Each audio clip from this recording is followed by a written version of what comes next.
Hello friend, तृतीय दिनिकिया दक्षिण Africa को हर सीरीज कब्जा कला भारत 297 रन टार्गेट को आफ्रिकीय दल 218 रन स्कोर करने पर आउट होता। टीम इंडिया 2.1 रे सीरीज जीति Arshdeep man of the series होते।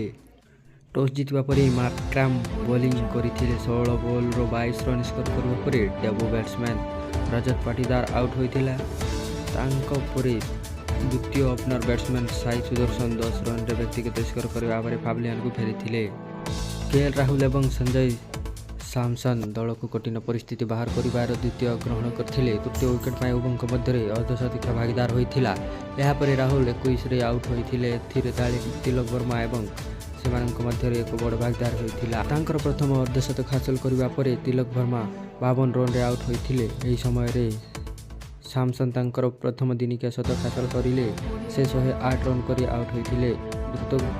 द्रुत गति रन स्कोर करने पर दायित्व रिंकू सिंह नहीं से 27 बॉल 38 रन स्कोर करने पर आउट होते। टीम इंडिया 8 विकेट हर 296 रन संग्रह करथिला। दक्षिण आफ्रिका हैंडिक्स सर्वाधिक 3 विकेट नहीं। गत मैच एक शतक हासिल कर टोनी डिजर्ट क्रिज एक